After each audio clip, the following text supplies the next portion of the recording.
अब हम क्या करें, हमारे पास तो ना खाने को कोई भोजन है और ना ही रहने के लिए कोई छत।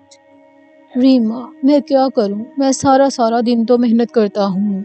मेरे पास कुछ नहीं है, जिसकी वजह से मुझे ना कोई काम देता है और ना ही कुछ और। मेरी बात का बुरा ना मनाया करें, जब मेरे हालात थोड़े तंग होते हैं तो मैं आपसे शिकायत कर देती हूँ। कोई बात नहीं, कोई बात नहीं रीमा चिड़िया। मैं तुम्हें वो सारी खुशियाँ एक दिन दूंगा जिसकी तुम उम्मीद लगाए बैठी हो मुझसे।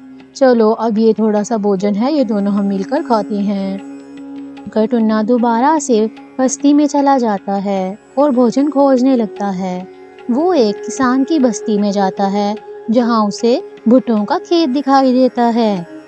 जल्दी से वो भुट्टा तोड़ने लगता है कि अचानक किसान वहाँ आ जाता है और जोर से पत्थर उसके सर पर दे मारता है।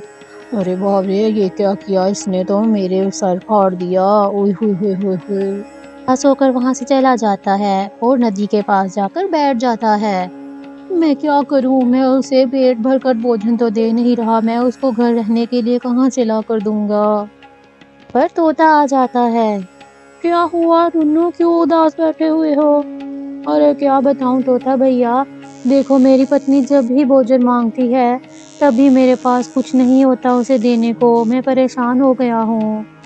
ऊपर वाले ने किसी को बनाया है तो कुछ सोच के ही बनाया होगा ना। तुम परेशान मत हो, मेरा भी यही हाल है। जंगल में कहीं पर भी भोजन नहीं मिल रहा। चलो आओ, हम दोनों मिलकर भोजन खोजते हैं, परेशान होने की जरूरत नहीं। हर जगह भोजन खोजते हैं लेकिन उन्हें कहीं भी भोजन नहीं मिलता। शाम हो जाती है तो वो दोनों अपने अपने घर लौट जाते हैं। जैसे ही टुन्ना चिड़ा घर पहुंचता है तो उसकी बीवी रीमा उस पर बरस पड़ती है। देखो टुन्ना जी, आप अभी भी भोजन नहीं लाए, मैं भूख से मर रही हूँ, मैं सारा दिन आपका इंतजार करती रहती हूँ। मुझ पर क्यों गुस्सा कर रही हो रीमा चिड़िया? मैंने सारा भोजन तो ढूंढने की कोशिश की है हर जगह, लेकिन मुझे नहीं मिला। ये तो आपका रोज का काम है, ना हमारे घर कोई खाने को चीज है और ना ही हो पाएगी, ना हमारा घर है और ना ही बन पाएगा, चाहे जंगल सूखा हो या हरा। से बोलकर रीमा चिड़िया सो जाती है। रात हो जाती है। टुन्ना चिड़े को नींद नहीं आती। वो कहता है, चाहे कुछ भी हो जाए, मैं रीमा चिड़िया को भोजन भी दूंगा और घर भी रहने के लिए दूंगा। मैं उसकी सारी ख्वाहिशें पूरी करूंगा जो मैंने उससे शादी से पहले की थी। सुबह होने से पहले ही टुन्ना चिड़ा भोजन की खोज में चला जाता है। जैसे ही चिड़िया उठती है और वो देखती है कि टुन्ना चिड़ा मुझे बगैर बताए चले गए। ये क्या, वो तो मुझसे नाराज होंगे रात वाली बातों पर, मैंने उनका बहुत दिल दुखाया है, मुझे ऐसा नहीं करना चाहिए था। आज मैं भी भोजन खोजने जाऊंगी और अपने पति के लिए जरूर भोजन लेकर आऊंगी। रीमा चिड़िया अपने पति से बहुत ज्यादा प्यार करती थी, लेकिन उनकी उनकी हालात की तंगदस्ती ने उनको एक दूसरे से दूर कर दिया था। तर चिड़िया भी भोजन खोजने चली जाती है। दूसरी तरफ टुन्ना चिड़ा जंगल के बदमाश पक्षी कालू के पास आता है।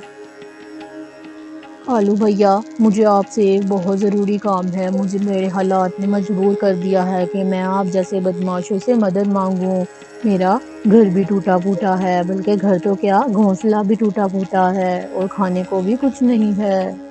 तुम्हारे हालात के बारे में पता है टुन्ना चिड़े, तुम्हारे हालात का भी और तुम्हारे रहन सहन का भी। मुझे देख, कितना बड़ा घर है मेरे पास, खाना, भोजन और हर चीज़ है।